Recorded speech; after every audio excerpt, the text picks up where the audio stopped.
Bien, bueno, ¿cómo les va? ¿Cómo andan? Eh, en principio, disculpas por el envío medio tardío del material. Tenía Asmodeo prestado y me lo devolvieron hace unos días y me llevó un poquito más de tiempo. En relación a los materiales, no recuerdo, yo ya les mandé el Salal y el cuento de Mayen o todavía no. No todavía. Bueno, entonces mañana mismo los mando porque eso ya lo tengo digitalizado. Hoy nos tocan, digamos, trabajar, por un lado, como pensar el problema del mal como un problema filosófico que no solo concierne, digamos, al campo de la ética y que nos va a permitir retomar las definiciones del mundo para nosotros, el mundo en sí y el mundo sin nosotros. Pero además, el mal como problema filosófico supone el acceso al mal, su producción, las formas de invocarlo o de ejercerlo. Y nosotros en el encuentro de hoy estamos localizados en Latinoamérica. Los dos textos que elegí están pensados para trabajar la relación entre Latinoamérica y el gótico. Eh, si se quiere, esa relación tiene un corte distinto, un corte más social y más político que filosófico, pero que nos va a enfrentar, o espero que nos enfrente, a una pregunta epistemológica, ¿no? ¿Qué quiere decir los saberes populares en Latinoamérica y cómo ha sido su ordenamiento en relación al problema del mal pensado, por ejemplo, desde el catolicismo? ¿Cómo podemos pensar las tradiciones populares, prehispánicas en algunos casos, en relación al problema del mal? ¿Cómo lo organiza el catolicismo eh, en su imaginario? Y un poco, si llegamos, nos vamos a servir del binomio civilización y barbarie para tratar de ubicar dónde funcionaría el mal, lo diabólico, lo demoníaco, dentro de ese binomio. ¿Sí? Eh, bien, voy a hacer una rapidísima introducción a Asmodeo. Asmodeo es una novela. Yo les mandé apenas el primer capítulo de 5 páginas. Es una introducción como para que tuvieran una idea de qué va el texto. Está, fue escrito por una autora, Rita Indiana, de República Dominicana. Eh, Rita Indiana es parte de lo que podemos pensar en un sentido amplio, la ficción extraña que se está produciendo en este momento en este continente. Ella tiene textos anteriores, algunos más inscriptos en el realismo, como Papi, otros más inscriptos en la ciencia ficción, en el cyberpunk, como La mucama de Hominculé. Y este texto es, digamos, una incursión, a veces irónica, a veces no irónica, en el campo del gótico. ¿Sí? Y tiene como protagonista a Asmodeo, un demonio milenario, que está en un momento donde va a abandonar el cuerpo de una estrella de rock de 40 años, en la que viene viviendo hace mucho tiempo, para buscar lo que Asmodeo llama un caballo más joven. ¿No? El demonio sería acá un jinete que va encontrando distintos caballos que montar eh, a lo largo de su existencia. Estamos en el año 92. El, digamos, los ecos de la dictadura de Trujillo se sostienen en el gobierno de Balaguer. Eh, y aparece algo que me interesa en particular, que es el heavy metal, como un evento asociado a lo demoníaco. Les recomiendo mucho, en este sentido, una novela de Maxi Barrientos que se llama Miles de Ojos, publicada por Caja Negra.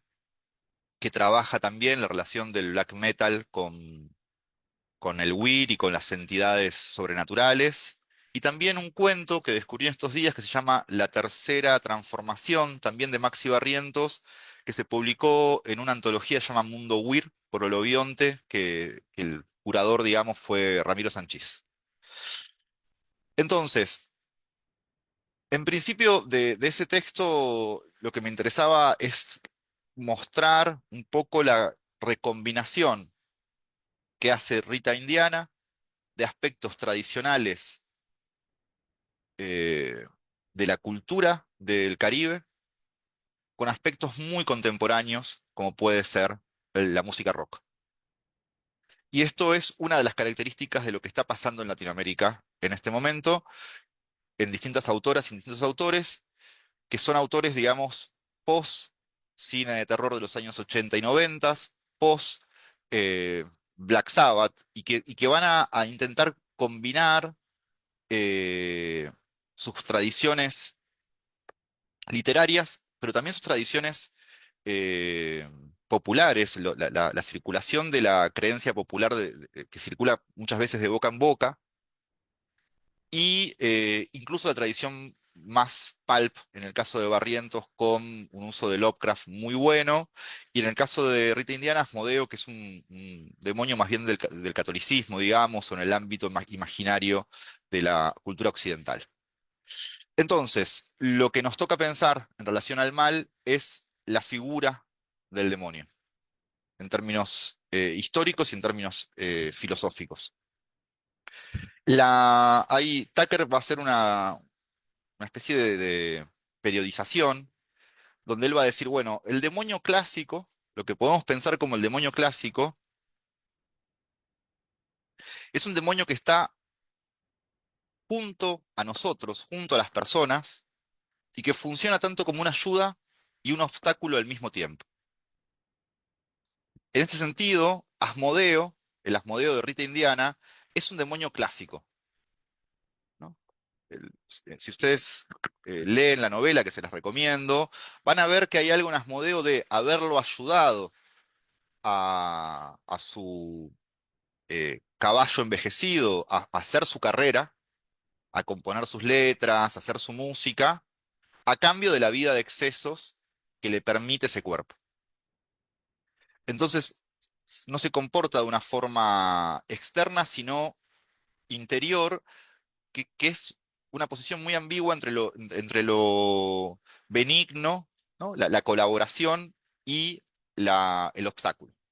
De hecho, se va a poner en un momento, Rita Indiana tiene también una banda de cumbia que les recomiendo, que es muy buena, y se ve que sabe mucho de métrica, entonces en un momento lo pone a componer a este cuarentón poesía con métrica, y lo que es fantástico es que Amodeo se pone celoso, porque está escribiendo poesía en un momento donde él lo está abandonando y lo está haciendo sin su ayuda, y es cómo puede ser que este tipo esté escribiendo sin mí, o sea, si me debe todo. Entonces, ahí tenemos un tipo de demonio. Después está el demonio medieval, dice Tucker, que son los demonios que nos rodean, entidades sobrenaturales, Asmodeo tiene algo de eso, y que nos tientan, y que pueden aparecer en lugares muy particulares.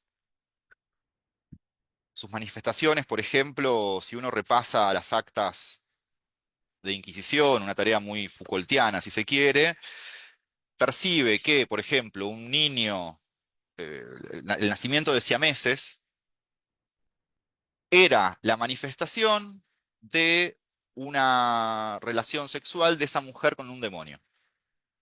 Y la prueba era el evento del siamés. ¿Sí? Entonces, hay algo que tiene que ver con cómo aparece, con cómo se hace presente en el mundo medieval el demonio, y casi siempre, dice Foucault, tiene que ver con una transgresión de la naturaleza. Hay un libro que se llama Monstruos, Demonios y Maravillas, que yo suelo repasar, que se cuentan, bueno, muchas historias, digamos, pero si uno ve lo que a los viajeros les interesaba, es sobre todo el cruce de dos reinos. Por ejemplo, este es una especie de hombre planta, no sé si se llega a ver, ¿sí? Y después tenemos, bueno, vamos a ponerlo como transgresiones. Les muestro unos dibujitos. Acá efectivamente hay siameses, y acá abajo con dos caras, y etcétera. Entonces, en principio la manifestación del demonio para el contexto medieval es la transgresión de la ley natural, ¿sí? Y alcanza cualquier tipo de aberración para certificar que el demonio estuvo ahí. Tucker va a decir, a partir de la modernidad, el- la idea es, soy un demonio para mí mismo, ¿sí? El demonio vive en mí. Por supuesto que esto se toca con el psicoanálisis, ¿no? Con la idea de que hay partes de nosotros que no conocemos, a las que no podemos acceder de forma voluntaria, consciente, y que entonces somos capaces de hacer cosas fuera de nuestra propia voluntad, ¿no? Una especie de demonio interior que actúa sin que lo podamos controlar. No sé, pienso en El Exorcista, por ejemplo, en ese caso de posesión, donde esa niña es habitada y obligada a hacer cosas que no decide, pero no recuerda tampoco, o que no entiende, o que superan su comprensión, etc. Y finalmente, el demonio contemporáneo para Tucker es el demonio de los otros. Los otros en términos sociales y políticos.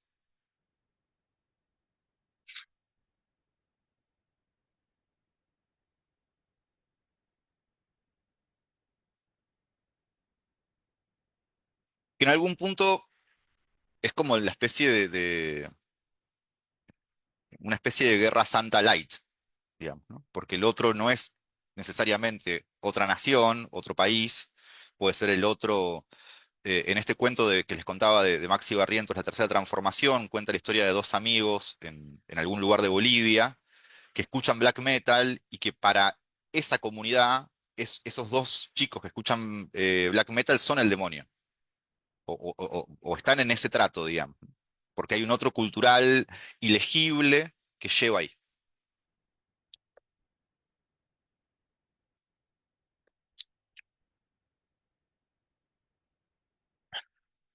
Entonces, hasta ahí, digamos, podemos pensar los momentos de transformación social, de transformación histórica que tiene esta figura, por lo menos en la lectura de Tucker.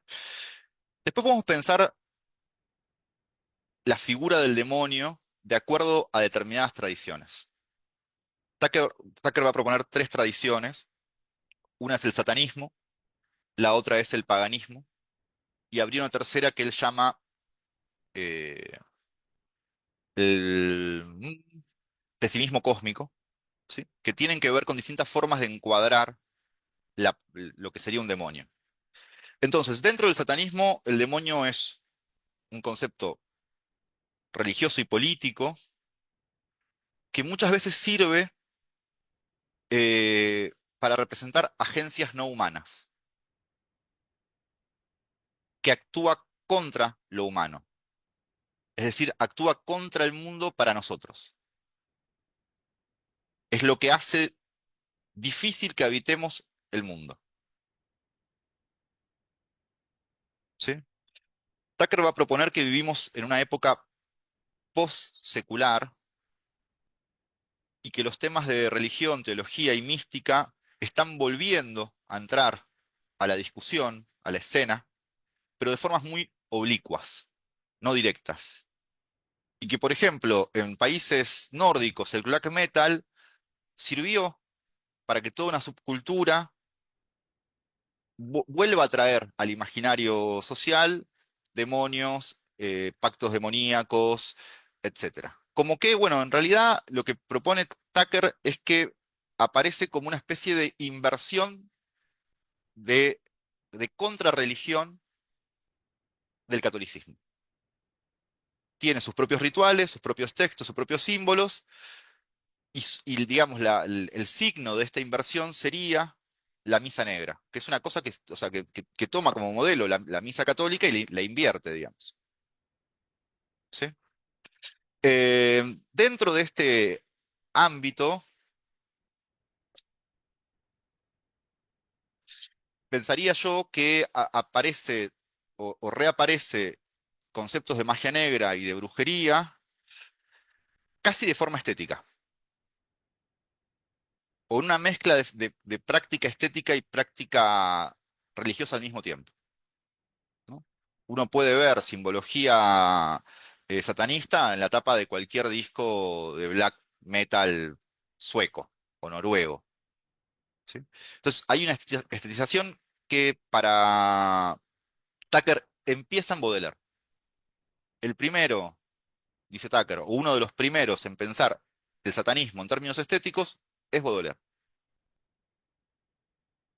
que hace reingresar la discusión teológica por otros medios, por ejemplo, medios poéticos.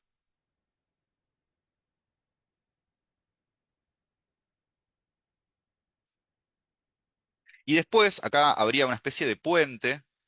El satanismo abre el campo semántico de lo sobrenatural eh, a la naturaleza, y acá empieza a tocarse con el otro espacio donde vamos a buscar lo que es en el paganismo. Porque si el satanismo es una especie de inversión del cristianismo, el paganismo es una tradición previa y no de oposición al catolicismo. El paganismo está, por ejemplo, del lado de la naturaleza y sus fuerzas animistas. Un mago en la tradición del paganismo es una especie de medium que hace que operen las fuerzas naturales a su favor, instrumentaliza la naturaleza a su favor. Y si el satanismo es un intento de oposición oscuridad-luz, en el paganismo lo que vamos a encontrar es un intento de utilizar la naturaleza como herramienta, ¿sí? Entonces, frente a las técnicas oscuras del satanismo,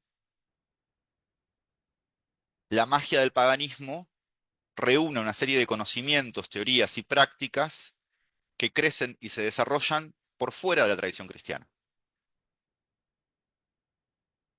¿sí? Esta oposición, digamos, de Dios-Satán no, no juega necesariamente en el paganismo, no hay una oposición tal. Y finalmente tenemos el pesimismo cósmico. El pesimismo cósmico lo vamos a trabajar fuerte la semana que viene, pero sería una especie de tercera forma de pensar el problema del mal, y que tiene que ver con algo, si se quiere, más en términos ontológicos, que es el desarreglo entre razón humana y cosmos, ¿sí? Vamos a decirlo de otra forma. Si en la antigüedad aparece la idea de una relación necesaria entre el microcosmos, es decir, el alma o la conciencia o el sujeto, y el macrocosmos, es decir, la naturaleza, el mundo, el universo, esa noción en determinado momento entra en crisis. Hay un teórico muy bueno que les recomiendo, se llama Quentin Meliassou, eh, que llama a esto el logos de la irrazón. Es decir, la forma de entender la relación entre yo y el cosmos como una relación contingente. Recuerdan que la semana pasada hablamos mucho de las categorías de entendimiento humano, ¿no? Y cómo Lovecraft hace que esas categorías de entendimiento humano no sean suficientes para capturar todo lo existente. Bueno, esa idea en el ámbito de la antigüedad hubiese sido una locura, porque justamente habría un arreglo necesario entre el mundo humano o la conciencia humana, las categorías de pensamiento humano y el exterior. Bueno, esto está, por supuesto, en crisis, ¿no? La idea de que la conciencia humana no es otra cosa que la emergencia de un proceso evolutivo ciego, contingente, hace que esa conciencia pueda, o sea, tenga límites, ¿sí? Y entonces, Tucker encuentra en esto una forma del mal que tiene más que ver con la insuficiencia humana para dar cuenta del cosmos.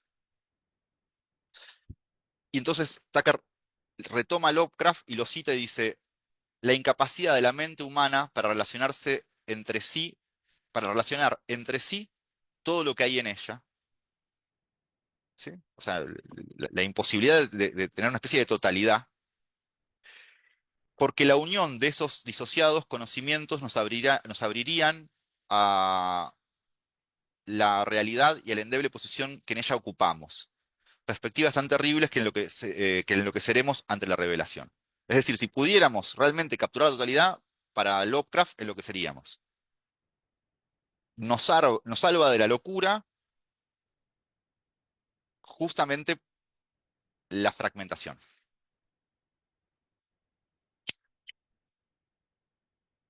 ¿Hasta acá vamos? ¿Sí? ¿Consultas? Bien. Si seguimos en en revisar el problema filosófico del demonio, Tucker va a proponer tres tipos de demonios. Uno sería el antropológico, otro el mitológico y otro el demonio, perdón, antropológico, mitológico y ontológico. Entendido antropológicamente, la figura del demonio es una metáfora de la naturaleza, del ser humano y su relación de humano a humano. ¿Qué quiero decir? Es, dicho rápidamente, un demonio moral que lleva a cometer hechos inhumanos a sujetos humanos. ¿Sí? O sea, no sé, podemos pensar en crímenes aberrantes, ¿no? Crímenes que llamaríamos inhumanos, y entonces pensar que esos crímenes son cometidos por un demonio que está siendo leído de forma antropológica, ¿no? Esto también es muy Foucaultiano en algún punto, la idea de que así como el siamés es una transgresión de la ley natural que expresa la presencia del demonio, un crimen aberrante e inhumano también expresa la presencia del demonio en quien cometió ese crimen. ¿Se ve? Entonces, para Tucker, este tipo de demonio antropológico lleva detrás la pregunta ¿por qué hacemos lo que hacemos? Y está dentro del ámbito del mundo para nosotros.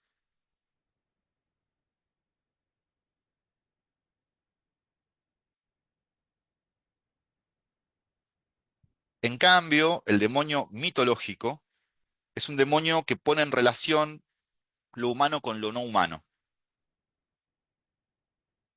Por ejemplo, dice, una posesión demoníaca transgrede la relación normal entre lo uno y lo múltiple, porque a un alma, a un cuerpo, un alma, empieza a entrar en crisis. Entonces acá el demonio es más bien lo absolutamente desconocido, lo que las categorías humanas no pueden comprender. Por lo tanto, expresa el mundo en sí. Dice Tucker, los demonios mitológicos habitan los bordes de la comprensión humana del mundo.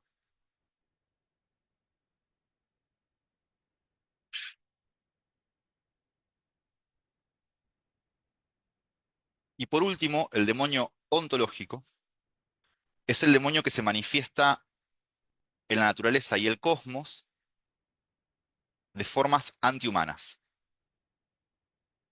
Por ejemplo, el calentamiento global o la era glacial, leída desde acá, son formas ontológicas de esta perspectiva porque traen el fantasma del mundo sin nosotros.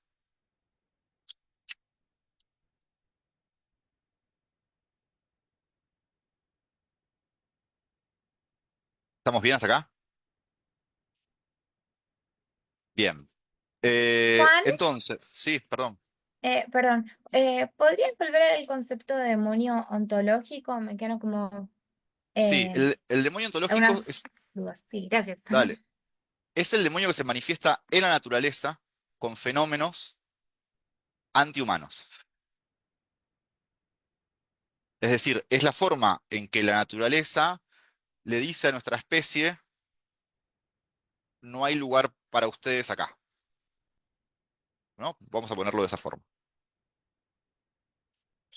Entonces, no sé, si cualquier película de cine catástrofe nos serviría, no, cualquiera no, pero muchas de ellas nos servirían para pensar en este tipo de demonio, ¿no? Una expresión de una especie una forma. Esto en realidad lo vamos a ver la semana que viene, pero viene de Agustín. Cuando San Agustín piensa el mal, llega a la conclusión de que el mal no es otra cosa que lo que descompone lo que Dios puso en armonía. Es decir, lo humano y el mundo viven en armonía y el demonio sería aquello que hace lo que rompe esa relación. ¿Sí?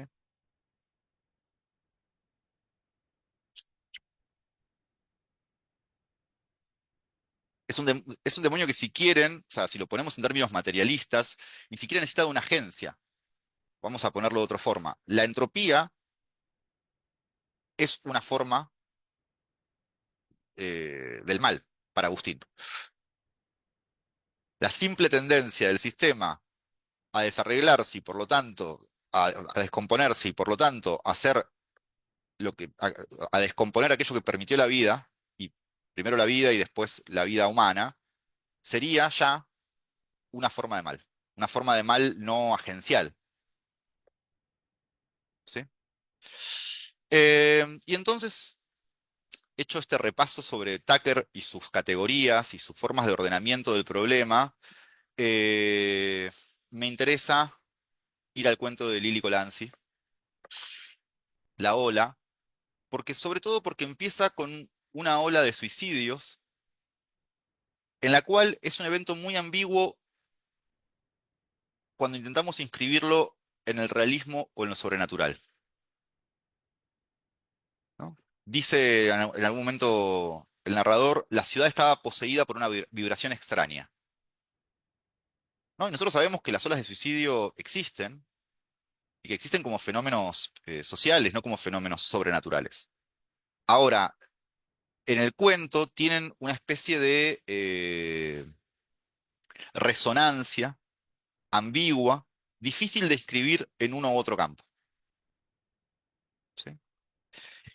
Tenemos además una protagonista que llega desde Estados Unidos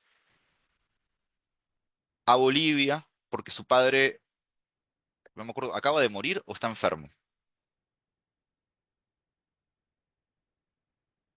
¿Leyeron el cuento? O capaz que tengo... Sí, creo que se Ahí había va, caído el padre, algo así, y estaba muy grave, pero no estaba muy estaba grave. muerto. Perfecto, Está enfermo. está enfermo. Entonces tenemos un padre que está ahí al borde de la muerte y ella vuelve a Bolivia eh, desde Estados Unidos. Entonces ahí ya tenemos un primer pasaje. O sea, pensemos este cuento como un cuento enmarcado. Un cuento enmarcado quiere decir una situación donde alguien le cuenta una historia a otro. Pensemos en las mil y una noches, Sherazade le cuenta al sultán historias. Bueno, acá vamos a tener un relato enmarcado en la medida que ella cuando llega a Bolivia se sube a un taxi y el taxista primero cuenta su historia y después cuenta la historia de una bruja. ¿Sí? Pero me parece que Colanzi es muy inteligente al hacer que ella vuelva a Estados Unidos, porque Estados Unidos, y ella lo dice, en Cornell nadie cree en nada. Y ahí está marcando una diferencia en relación a, bueno, ¿dónde sí se cree y en qué se cree? Y el taxista funciona de alguna manera como una especie de eslabón entre la creencia popular y la figura de la protagonista educada en Estados Unidos que posiblemente participe híbridamente entre lo que podemos pensar el conocimiento científico producido en Estados Unidos y las creencias populares de su país. Y acá es donde me gustaría traer el binomio civilización y barbarie, porque ella está viniendo desde la civilización hacia el campo de la barbarie, pero incluso nosotros en nuestros países latinoamericanos sabemos que dentro del propio país también hay zonas tomadas por la civilización y otros tomadas por la barbarie. ¿Sí? Y que solemos asociar las ciudades, por ejemplo, con territorios eh, civilizatorios y lo rural, el campo, como territorios de la barbarie. O sea, así lo propone Sarmiento casi. Y lo que hay es una disputa entre dos formas epistemológicas de acceder al mundo, dos tipos de causalidades, ¿no? Lo que la civilización explica de una manera, la barbarie lo explica de otra, ¿sí? Entonces hay una especie de espejo entre la protagonista y la bruja que se va a estar jugando en el cuento. Si la civilización es el espacio de la ciencia, del pensamiento racional, del pensamiento laico, la barbarie es el espacio de la superstición y de la creencia, ¿sí? Eh, por otro lado, me interesa también, porque el problema del mal también está ahí, lo que la narradora dice de su padre. Papá era diferente. Papá era un asesino. Había matado a un hombre años antes de conocer a mamá, cuando era joven y extranjero y trabajaba de fotógrafo en un pueblo en la frontera de Brasil. ¿Qué causa ese evento? ¿Qué hay detrás de ese evento? Primero, si ese evento es cierto, si es literal, si es verídico, y después, ¿qué hay detrás de eso? ¿Mm? Entonces, cuando nos metemos dentro del primer marco, tenemos al taxista, que nunca salió de Bolivia, pero tampoco vive en las profundidades, ¿sí? A los 16 años dejó embarazada a una chica de su pueblo, el padre de ella era chofer del Sputnik y lo ayudó a encontrar trabajo en la misma compañía. Y después el segundo marco, que es el marco de la chola. La chola se plantó frente a los pasajeros, la mayoría comía naranjas, dormía, se tiraba pedos o miraba una película de Jackie Chan. Se presentó, se llamaba Rosa Damiana Guajira. Entonces tenemos tres figuras del mismo campo que habría que pensar como un sistema de contrastes. Por un lado la protagonista, por otro lado el taxista y por otro lado la chola. Era la hija de un minero, su padre consiguió un permiso para trabajar en una mina de cobre en Chile, en Atacama, pero ella tuvo que quedarse con su madre y sus hermanos en la frontera en un lugar tan olvidado que no tenía nombre. Un grupo de cactus cerca del cerro con sus brazos de 8 puntas estirados hacia el cielo, Rosa Damiana arrancó un pedazo de uno de ellos. ¿No? Ahí aparece el conocimiento de la naturaleza y de lo salvaje desde un punto de vista muy distinto, digamos, ¿no? Que podemos pensar en la tradición de Castaneda y las enseñanzas de Don Juan y etcétera. Eh, entonces, en el final del cuento lo que me interesa es que el taxista cuenta la historia de la chola. Dice, quería saber si me había embrujado, me dijo con un poco de vergüenza. Se disculpó de inmediato, no me haga caso.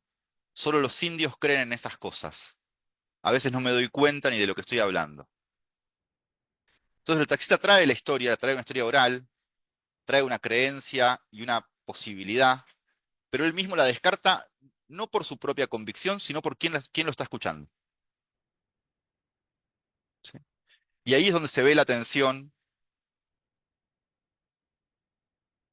entre las múltiples formas de creencia y de explicación que existen en el mismo territorio.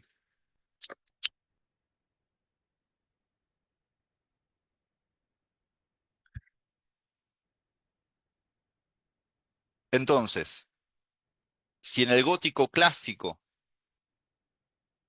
la idea de mal suele estar asociada a los términos del cristianismo, en Latinoamérica adquieren otras formas. ¿Sí?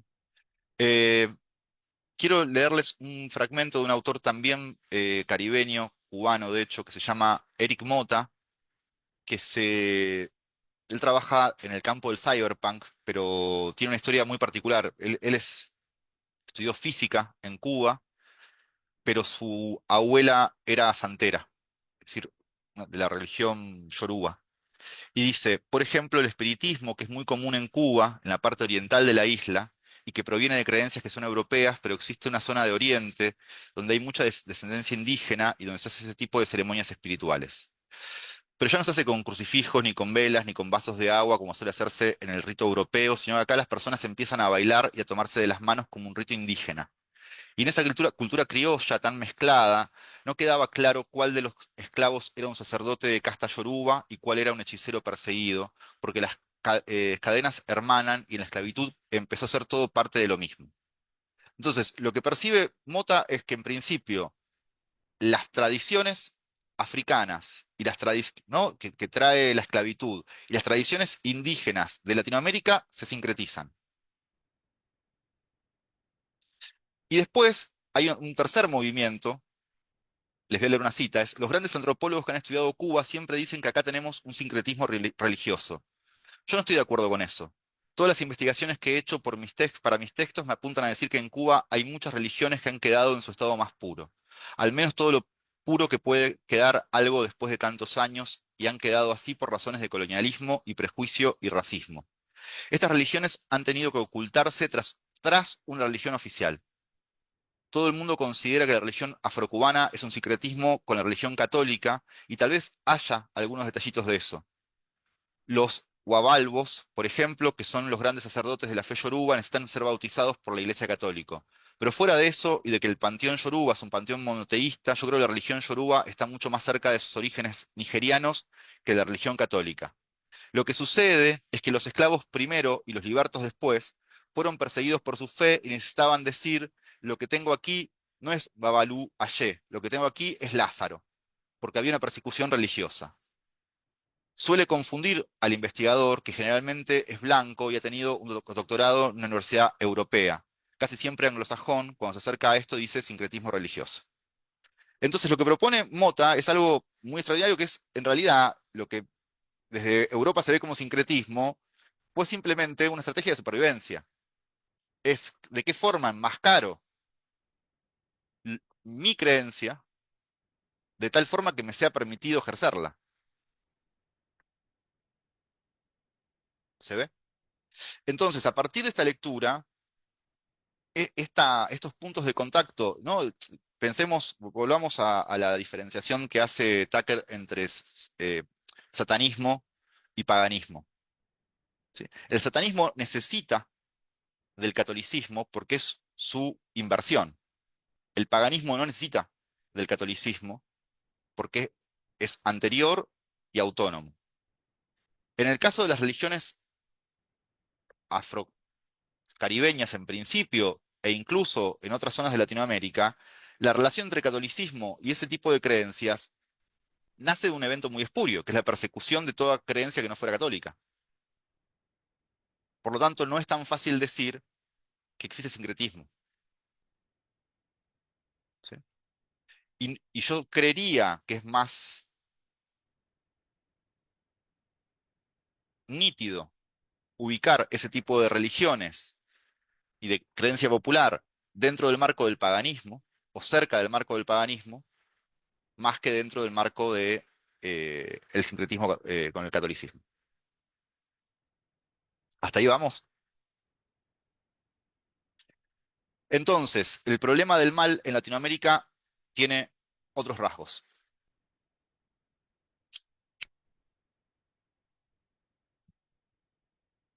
Y yo lo pensaría mucho más en relación a lo que llamábamos el demonio mitológico, que está en contacto con el mundo en sí, que con el demonio antropológico, moral, que está en contacto con el mundo para nosotros.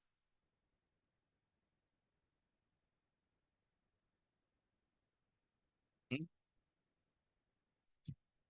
Y después, por último, antes de abrir la charla, quería traer una eh, reflexión que hace Fernández Retamar. Fernández Retamar fue el director de Casa de las Américas durante muchos años y él tiene un texto bastante central que se llama Calibán.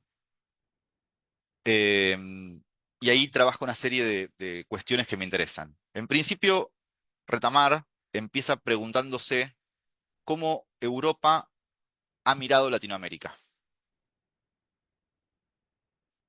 Y entonces se encuentra que la primera mirada literaria que tiene Europa sobre Latinoamérica es La Tempestad de Shakespeare, publicada en 1611. En esa obra hay cuatro personajes fundamentales. Próspero, que es el legítimo duque de Milán; Ariel, que es un joven espíritu del humanismo renacentista; Miranda, que es la hija de Próspero; y Calibán, presentado como un salvaje y un monstruo, que es en realidad el habitante de la isla a la cual llegan después del naufragio. ¿Sí? Retamar rastrea además la etimología de Calibán, que viene de Caribbean, es decir, de Caribe, con el significado agregado de caníbal. Y en una de las acciones principales de la obra hay un intento de violación de Calibán a Miranda, es decir, el intento de manchar la sangre europea con la sangre americana. ¿Sí? Próspero, a su vez, quien roba su isla a Calibán, lo esclaviza y le enseña su lengua. Calibán dice: me enseñaron su lengua y de ello obtuve el saber maldecir. La roja plaga caiga sobre ustedes por esa enseñanza. Entonces, el problema, si lo situamos ahora, es: una vez robados, esclavizados e instruidos por los europeos en su lengua, dice Retamar, descendientes de numerosas comunidades indígenas, europeas, africanas, asiáticas, tenemos para entendernos unas pocas lenguas, la de los colonizadores. ¿Sí? Entonces, ¿por qué me interesa la figura de Calibán? Porque Calibán es el primer habitante de la barbarie y Próspero es el primer habitante de la civilización.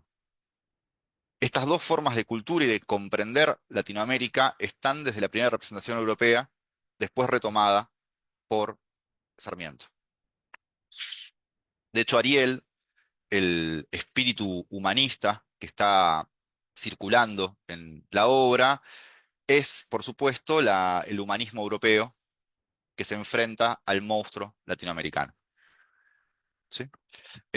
Hay un texto que funda el modernismo, o uno de los textos que fundan el modernismo latinoamericano, que es el Ariel de Rodó, donde, por supuesto, Rodó, un teórico uruguayo, toma parte por Ariel como el, el modelo a seguir dentro de la obra de Shakespeare, y Retamar responde a esta elección diciendo: seamos Calibán, ¿sí? Seamos la monstruosidad rebelde que insulta al colonizador. Bien, esto para charlar. Si quieren, abrimos la conversación y vamos despejando dudas.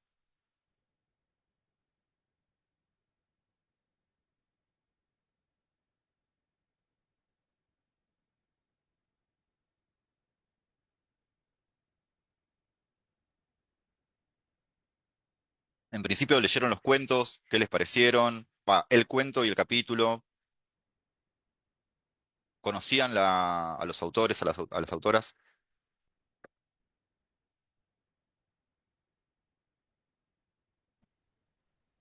Hola Juan, ¿cómo estás? Hola, Eh, Sebastián. yo quería hacer una pregunta, bueno, más es medio una pregunta comentario, Mm, pero pensaba en lo del el demonio ontológico, en esto de que la entropía es una forma de mal y que como la tendencia del sistema a desarreglarse sería como una forma de, eh, como de demonio impersonal. Pensaba si, o sea, en esa categoría entraría solamente lo que son más desastres naturales, o también podría pensarse que quizás las cosas más eh, como impersonales que suceden en la sociedad o entre los humanos, digamos, como que hay ciertas tendencias que quizás no son controladas por nadie, pero como que nos pasan a todos, no sé si colectivamente, eh, como si quizás también, si el Tucker también está pensando en eso, ¿no? Como, eh, o bueno, en esas como, sí, tendencias impersonales, digamos. eh, sí, me interesa la pregunta. Yo creo que no, porque el, lo que está pensando Tucker, creo, es una cuestión de escalas, donde el mal en escala humana es todavía un mal o un demonio antropológico. La escala del mal ontológico es una escala cósmica, es una escala de eones, está más cerca de Lovecraft, si crees. O sea, lo que viene a decir el mal en términos ontológicos es que somos apenas un momento, un parpadeo de Chulu, ¿no? Claro, sí, De entidades mucho más importantes, mucho más, de existencias más durables, de poderes que no podemos comprender, etcétera. Con lo cual o sea, es difícil pensar en escala humana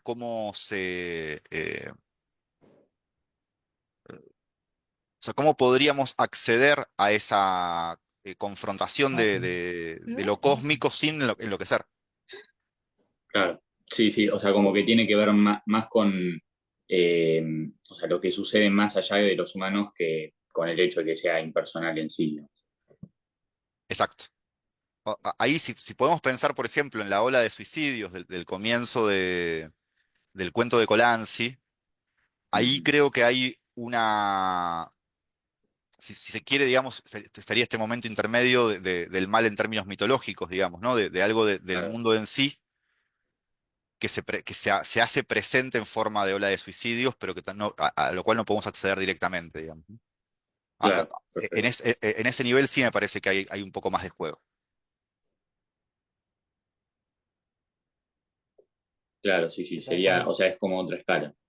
Exacto.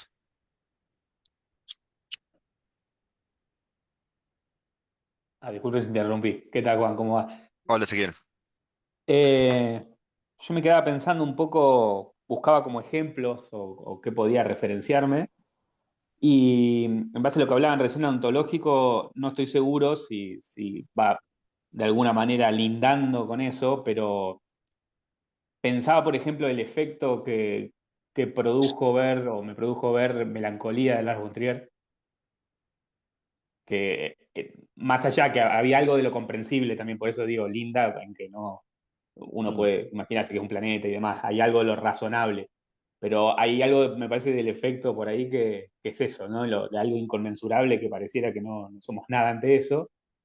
Y con respecto a las diferenciaciones, me quedé pensando la otra vez también en el encuentro anterior, también muy afectado, eh, casualmente, bueno, nos tocó un día hablar del horror cuando muere David Lynch, y me quedé pensando mucho y dando vueltas, no sé, para quien vio Twin Peaks, y intentaré no dar un spoiler, pero hay un momento en el que él habla, creo que más que nada en la tercera o en la segunda temporada, hace unas diferenciaciones entre algunos personajes, entre uno, por ejemplo, un particular personaje que le llaman el mal que hacen los hombres, y hay otro personaje que es más del lado cósmico, que es como el mal en sí, sería del cual no habría forma de pensarlo, pero uno viene del otro. Me pareció interesante cómo los pone en juego, ¿no? Ahora que lo veo con estas categorías, más que personajes, los pienso en escalas, y está claro. bueno las referencias. Sí. Siempre es muy difícil acercarse a Lynch en términos de interpretación porque uno pisa sobre cosas que es muy difícil, digamos. Pero sí me parece interesante la referencia de melancolía, porque me parece que en melancolía hay algo que tiene que ver con, bueno, un poco la ola de suicidios de Colanzi nos podría ayudar, digamos, ¿no? Cómo nuestro estado de ánimo está tocado por eventos que no son solamente nuestra vida subjetiva, ¿no? Y que entonces ahí sí entra una especie de relación entre el individuo y lo cósmico bastante extraña, digamos. De hecho, el nombre de la película va en esa dirección, que tiene que ver, digamos, con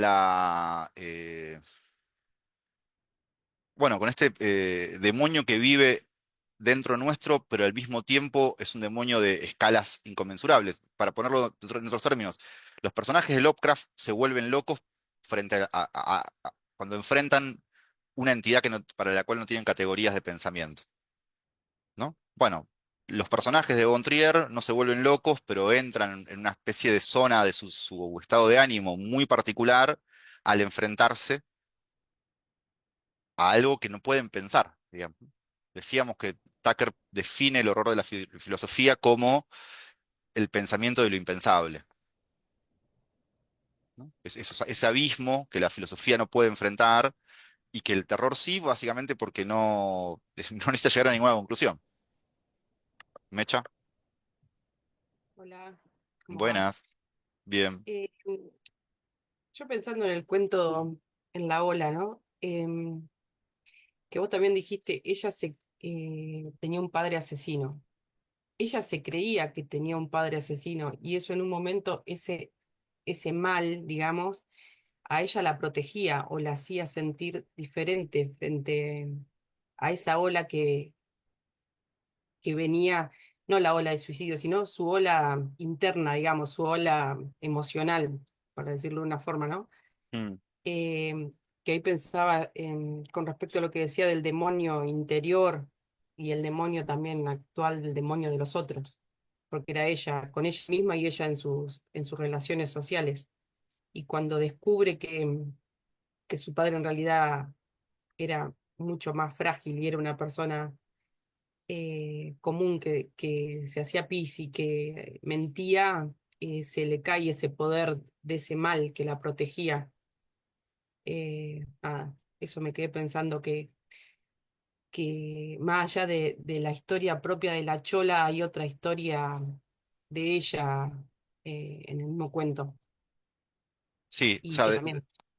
Mm, sí, que a mí me gusta mucho este cuento de Colanzi porque hay como muchos niveles jugándose sin que ninguno quede del todo claro, digamos, ¿no? O sea, ujú, está el nivel personal, individual, de ella viviendo en Estados Unidos, enfrentándose a una ola de suicidios que no sabemos en qué medida es un evento sobrenatural o no, y donde podríamos localizar la primera expresión del mal. Después tenemos un segundo sí. evento que es el padre, como Sí, asesino también hay una ola de, de, de la naturaleza ahí con la nieve cayendo, cubriendo todo, teniendo que enfrentarse a eso con el propio cuerpo, ¿no? Salir a correr de la nieve para que el cartero pudiera llegar, algo así. Mm, Entonces como ahí que tenemos como toca los distintos niveles del mal. exacto, o sea, es un cuento donde si queremos podemos ir tirando de los hilitos y encontrar las distintas definiciones del demonio dadas por Tucker según cómo localicemos, ¿no? O sea, el demonio de Ujú, los otros, que es el demonio de los indios, el demonio del otro social, el demonio de la creencia popular, etcétera. El demonio como evento sobrenatural, ¿no? ujú, El demonio de la ola de suicidios que lleva a esas personas a cometer, ¿no? Podemos suponer que un suicida tiene un demonio adentro, visto desde este punto, y el demonio del padre que lo hace actuar de una forma aberrante, fantasiada o no. Entonces, es un ujú, cuento que tenemos distintas localizaciones del mal y ninguno queda claro ni si es cierto o no. O sea, puede ser que el taxista haya inventado la historia o que la chola haya inventado la historia, puede ser que ella haya fantaseado con un padre asesino o no, puede ser que la ola de suicidio sea o no sea un evento sobrenatural. Colanzi es muy inteligente en dejar abierta todas esas preguntas en el cuento y no, o sea, no cerrar sentido, digamos. Vieron que en el cuento clásico lo que se tiende a hacer es a cerrar el sentido, a darnos una explicación para lo que se propuso. Bueno, este es un cuento mucho más moderno, en el sentido de que deja abiertas las preguntas.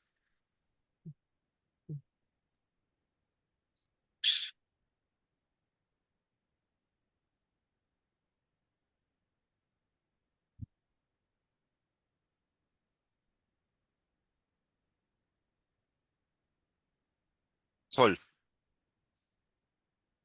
Sí, a mí lo que me había llamado la atención es la segunda vez que leo el cuento de Colanzi, lo había leído el libro en realidad para la facultad, es increíble, o sea, uno es mejor que el otro, y igualmente el de la ola creo que es el más logrado justamente por esta cuestión de como de ambigüedad que genera una especie de terror muy particular. y que lo que siempre me llamó la atención es el concepto este de la antena, que me parece fantástico, que ella tiene como esa especie de antena que no puede sintonizar muy bien y no sabes muy bien con qué está intentando sintonizar, si es con un mundo de fantasía de ella o si es con algo real que la está llamando. Mm, Y lo que me llama la atención es que esta antena no le funciona bien donde está en un principio, que ella habla que está en una universidad, bueno, o donde está viviendo, que creo que es en Estados Unidos, ¿no? sí, Y que como que no puede conectar muy bien con esos personajes que se le presentan ahí como muy evasivos, que los ve y después los pierde, como que no puede sintonizar con esas historias. Mientras ella va regresando a su país, las historias se le presentan y es más, ni siquiera, casi que ni siquiera puede detenerlas. Entonces ahí empieza el relato del taxista, el relato de Rosa, el relato. Es como una especie de verborragia interminable. Y ahí, digo, ahí le funciona la antena, ¿no? Y también cómo esta cuestión del mal, has- no sé, es cierto que siento que tiene como una especie de aspecto colectivo que permite como conectar eso, ¿no? Como salir del aislamiento, digo, es una ola de suicidios, digamos, es, ¿cómo decirlo? Es multitudinario. O también esta cuestión del mal, por ejemplo, lo que le sucede al padre, que es como una especie de, bueno, se cae, se lastima y ella tiene que regresar, bueno, el mal, por así decirlo, del padre, la hace regresar a su casa con su familia, no sé, siento que hay una cuestión ahí que es como por ciertos eventos, digamos, malignos que nos explican, termina sintonizando su antena, digamos. tal cual. Por ahí podríamos pensarlo esto desde la hipótesis del desencantamiento del mundo que se produce en el capitalismo, digamos, ¿no? O sea, la tesis de Weber, que es el capitalismo produce un desencantamiento del mundo porque en su tendencia a construir, a liberar fuerzas productivas que finalmente se traducen en construir pensamiento científico, no va a quedar un centímetro del mundo sin explicar y por lo tanto no va a haber ningún lugar encantado. Bueno, esto por supuesto es una hipótesis de máxima, por supuesto que el capitalismo no lo logra. Lo interesante es que Colanzi lo que propone es que, bueno, viviendo en el primer mundo, esa antena que parece estar en contacto con algo no posible de explicar para la ciencia, funciona más o menos, y en la medida que se acerca a su país, es decir, al tercer mundo, al espacio de la barbarie, hay como un reencantamiento del mundo, digamos. Y supongo yo que tiene que ver mucho con una experiencia de desarraigo. Posiblemente la hipótesis de Tucker del mundo post-secular sea muy afirmativa y muy descriptiva en el primer mundo. Si vamos a nos metemos en las profundidades de Argentina, posiblemente no funcione tanto o sea, no sé, hoy justo charlábamos con unos amigos, digamos, la idea de que la religión no tiene poder, bueno, o sea, visto desde las grandes urbes o visto desde el primer mundo. Después hay un montón de núcleos donde la religión tiene mucho poder, la religión popular, la religión católica, etcétera. Entonces me parece que un poco porque la experiencia de Colanzi es justamente la de una mujer que nació en Bolivia y que hace mucho tiempo está radicada en Estados Unidos o pasa parte de su año en Estados Unidos, el contraste entre esas dos formas de pensar y de ver el mundo, supongo que produce un cuento como La Ola, donde se tensa. Digamos, en una misma persona conviven la barbarie y la civilización. Debe ser para un ciudadano norteamericano, ella debe venir de la barbarie, pero ella a su vez es de Santa Cruz, con lo cual ella debe ver ese territorio de su país como la civilización en contraste a otros espacios de Bolivia que son la barbarie, ¿no? Como si fuesen más una cuestión de posiciones, digamos. Y donde el mundo está más encantado o menos encantado según dónde nos situemos. Después, algo que también tiene Colanzi, que lo tiene María Enríquez o Mónica Ojeda, muchas autoras, es un trabajo sobre el intento de reunir el gótico clásico, el gótico europeo, el gótico de fantasmas y vampiros, con las creencias populares latinoamericanas. Eso en este cuento no se ve tanto, pero si recorremos el libro completo se ve mucho más. ¿no? Como un intento de buscar puntos de contacto, ¿no? En nuestra parte de noche eso se ve mucho, digamos, ¿no? Están los fantasmas clásicos europeos y también está el Gauchito Gil, ¿no? Y cómo conviven esas dos tradiciones eh, en la misma literatura.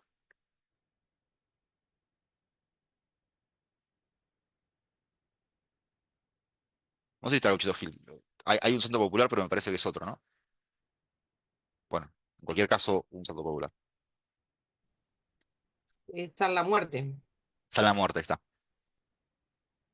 Sí, yo pensaba en esto con respecto a ponerle a nuestro norte, ahí a, no sé, la Salamanca, el Diablo, eh, nuestro norte y la frontera, bueno, con los otros países, eh, esa religión, esos cultos, el mismo carnaval, nuestro carnaval, Mm, que ese carnaval del norte es muy distinto al carnaval de acá, de provincia de Buenos Aires o de otro lado, ¿no? El carnaval acá es las bailarinas, la batucada y no sé qué, y el carnaval en el norte es el diablo y que embruja esos días y esos días está todo permitido y la harina y bueno, no sé mucho más sobre eso, pero en este mismo país, como vos decías, en distintos entornos o parándose de distintos ámbitos, la misma práctica, si se quiere, con significados total, no sé si distintos, pero hasta dónde llegó la religión en esta zona y hasta dónde tiene entrada la religión católica u otro tipo de religión en esos otros ámbitos. totalmente. Y ahí yo sumaría, como podemos pensar lo demoníaco en esa zona, como si hubiera dos variantes, digamos, ¿no? Una variante, pienso en el familiar, por ejemplo, en los ingenios azucareros Ujú, de Tucumán, como una encarnación del demonio antiobrera, a favor de la patronal, ¿no? Muy antipopular, etcétera. Pero lo cierto es que lo demoníaco suele tener en lo popular una relación más parecida a la ambigüedad de Asmodeo. Un poco te ayuda, un poco te obstruye, ¿no? O sea, la idea de sí, que hay una especie de colaboración espuria, etcétera, que me parece que modula de otra manera la situación. ujú. Sí, no me acuerdo cómo es la de la Salamanca, pero es para el bailarín, ¿no? Que le da el don de ser el mejor bailarín, pero bueno, le vende el alma al diablo. Baila durante esos días como el mejor, sin cansarse y sin sentir otra cosa más que el gozo del baile, pero después se queda sin alma, así me parece que es. Como vos Sí, decís, te ayuda por un lado, pero te claro. perjudica por otro. Mucho más cerca de Asmodeo, si queremos también, ¿no? Mm, El Asmodeo de Rita Indiana, que es bastante ambiguo en su relación con los cuerpos que posee, ¿no? Un acceso al goce, a la creatividad, ¿no? Esta idea del pacto demoníaco de, bueno, genialidad a cambio de el alma o del consumo del cuerpo. Muy distinta a la idea del demonio como una entidad a evitar, ¿no? Una entidad que solamente produce daño. bueno, Pienso en Robert Johnson, Ah, era un guitarrista que dice que había hecho un pacto con el diablo para convertirse en el mejor guitarrista del mundo y era en el cruce de caminos, dice la leyenda. El tipo tocaba o- blues y murió joven, como ahí ok. un pago, una Bueno, retribución y un pago. bueno, ahí me parece que sí, en la cultura del rock sí hay una expresión de lo post-secular donde lo demoníaco vuelve en forma de rockeros que vendieron su alma, juventud eterna, ¿no? Un montón de mitología, leyenda urbana que circula, bueno, ahora en internet ni te digo, digamos, pero que ya circulaba incluso previo a eso. Y que es un cruce de cultura de masas, te diría, con tradiciones. Este es el mar, no lo leí. ¿De qué va, Sol? Habla también de como estas figuras estos ídolos del rock que mueren muy jóvenes. Y es como que arma toda una trama, no voy a spoilear, pero arma toda una trama sobrenatural detrás, de que hay como unos seres que están detrás y siempre cerca de estos ídolos para algo así como obtener de ellos una cierta energía que absorben y viven de eso. Y lo que tienen estas criaturas es que nadie nunca las puede percibir del todo, como que están ahí, pero nunca nadie las recuerda. Entonces pueden manipular esos hilos. Está buenísimo y habla justamente de, de Sid, de Kurt Cobain, bueno, y hay como una Sí. especie de nuevo rockero que es, la protagonista está ahí rondando, la protagonista es una de esas criaturas. Está buenísimo. Ok, Son como un tipo de fans o de super fans que tienen acceso a, a esa, a ese rockero y nada, tal cual como decía Sol, eh, como que en parte como que lo succionan, lo chupan, lo desgastan y tienen como un pacto con otras fuerzas sobrenaturales que aparecen y todo eso. Está muy es bueno. bárbaro. Bueno, ahí sí yo vería, digamos, una modulación, si quieren, de la nueva ficción extraña latinoamericana, donde, si lo pensamos, por ejemplo, en contraste con eh, el gótico que podía llegar a proponer el momento del boom, o sea, si pensamos en Rulfo como una novela de fantasmas, y pensamos en Rita Indiana, Maxi Barrientos, María Enríquez como un neogótico latinoamericano, una de las características más evidentes, más inmediatas, es que la cultura de masas, el cine, el rock, están ahí, ¿sí? Ya no es solamente, ¿no? Rulfo escribió una obra maestra, digamos, pero se apoya sobre todo en el espacio rural, en la creencia popular, en el pasado, eh, volviendo en forma espectral. En cambio, acá hay una mezcla, una hibridación de la cultura donde podemos, nada, la cultura de MTV, les diría, o las películas de terror de Isaac se mezclan con tradiciones populares y también con figuras del gótico europeo.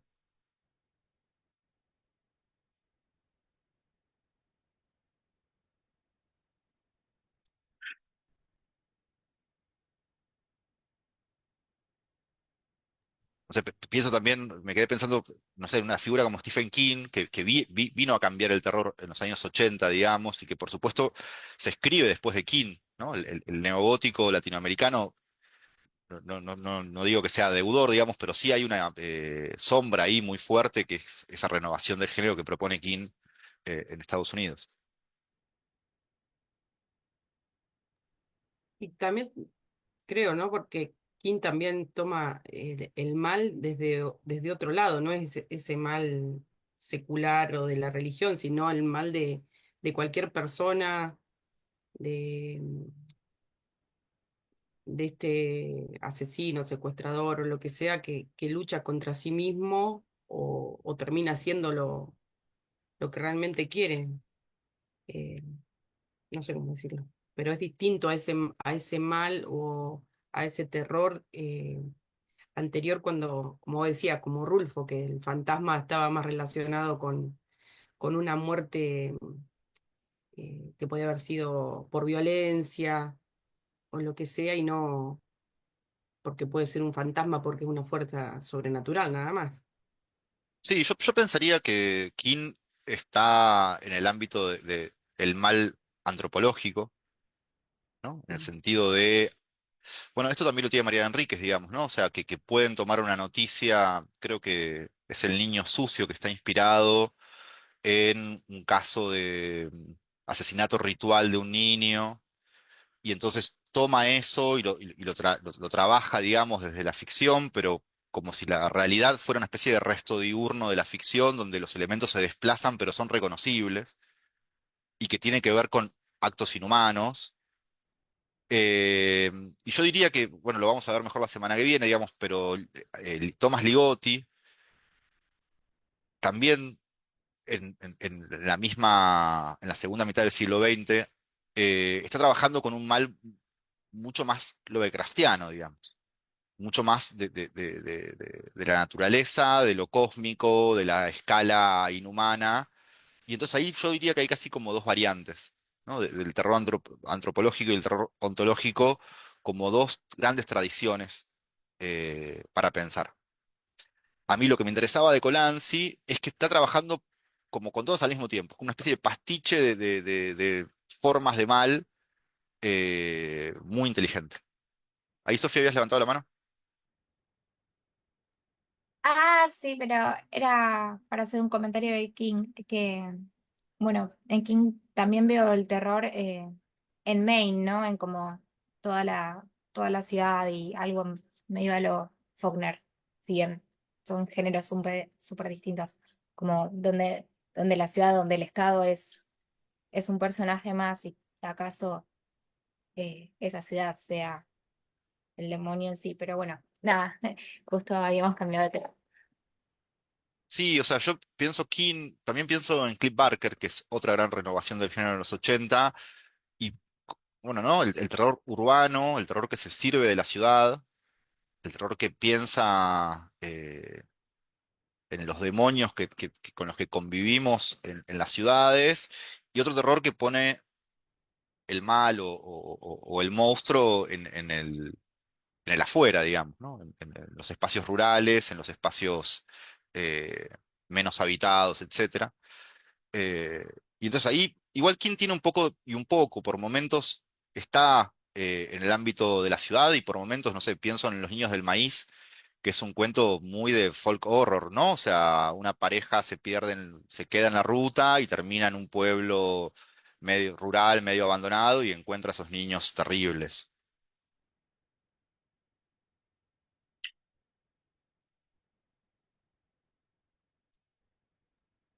Eh, lo que sí me parece es que King no, a donde no entra, digamos, a donde no le interesa ir, es más al terror cósmico. ¿No? O sea, puede usar la ciudad, puede usar lo rural como escenarios, pero siempre es una escala antropológica, la de su terror. Me quedo pensando en esto del pastiche o de la forma de poder unificarlo o que por ahí se vuelve confuso. Y estaba pensando en la idea de la película El efecto mariposa, porque en principio pareciera una escala humana, ¿no? Pareciera una escala hasta neurótica, una escala que podría pensarse en términos más hay una explicación de casi una psicologización del cerebro y demás. Pero me quedo pensando en esto de que puede ser bastante ontológico, porque es un tipo viajando en el tiempo y lo que está haciendo es peleando contra el caos, contra el principio de incertidumbre, ¿no? Contra algo que no va a perder. Lo pienso en ese sentido. Sí. La semana que viene vamos a desarrollar algo que yo llamo terror edípico contra terror cósmico, ¿no? El terror edípico en el sentido del terror que usa el tiempo chiquito de la familia, el fantasma del padre, ¿no? Una cosa muy pequeña contra el terror cósmico que está pensando en dimensiones distintas. Marcela,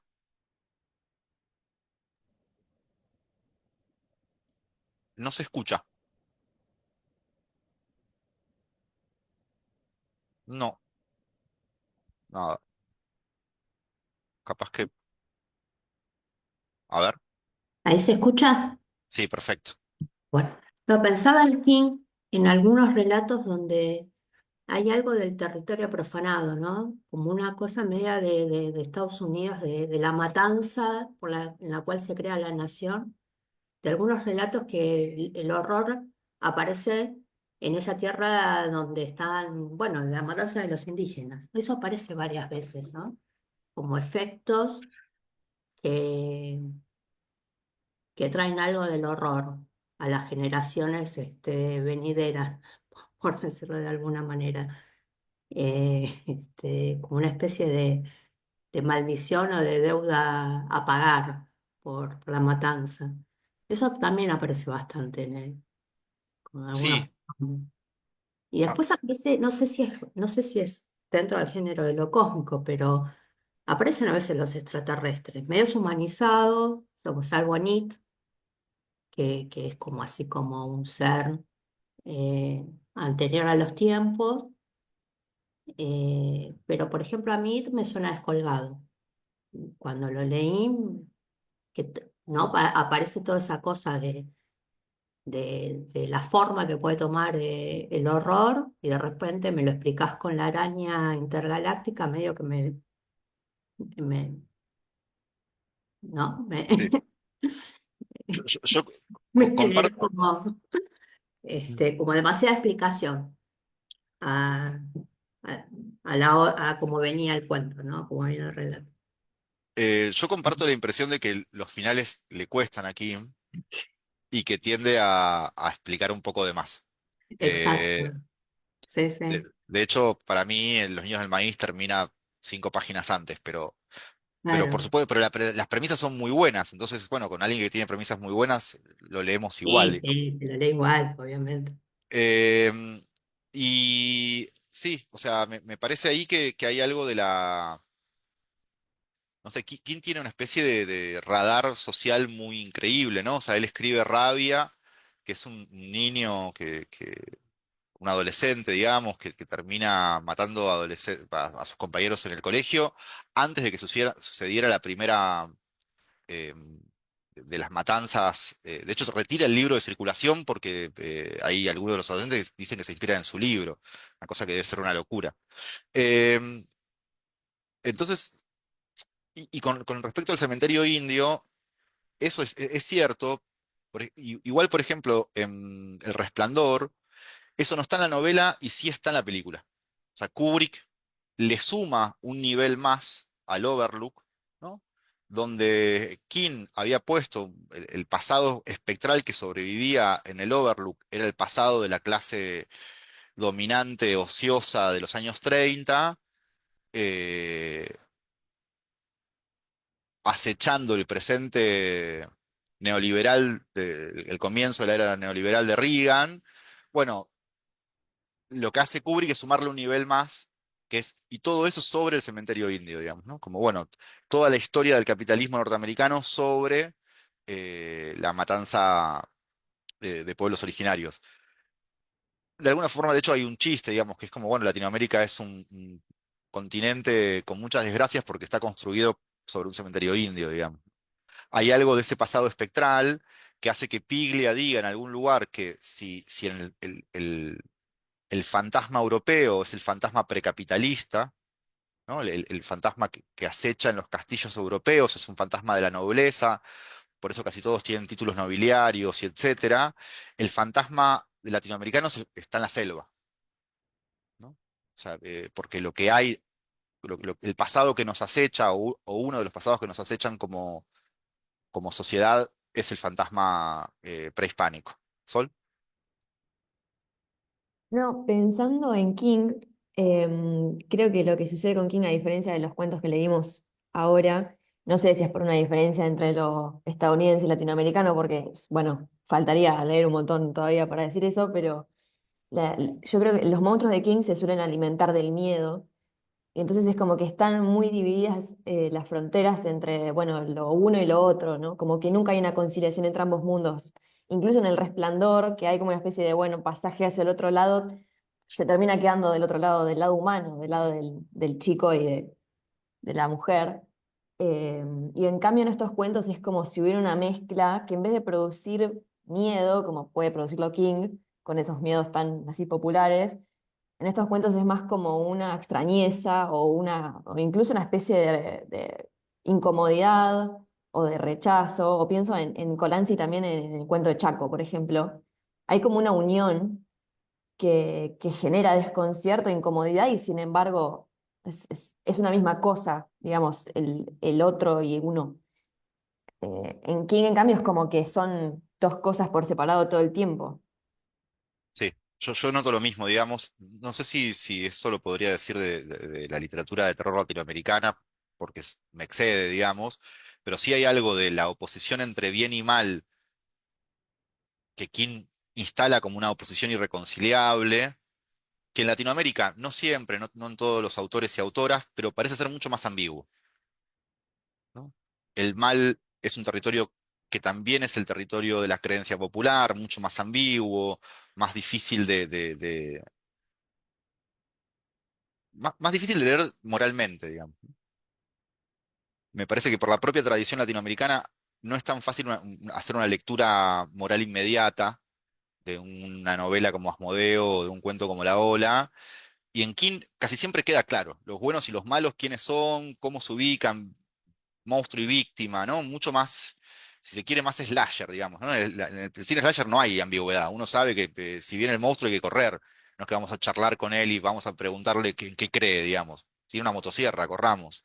Bueno, hay algo de eso en King también, que me parece en Latinoamérica, por lo menos en algunos textos, está mucho más borroneado el límite entre lo monstruoso, lo malo, el pecado, lo habitable, ¿no? Lo no habitable. Me parece que sería una buena, por lo menos una buena hipótesis. Después hay que comprobarla, digamos.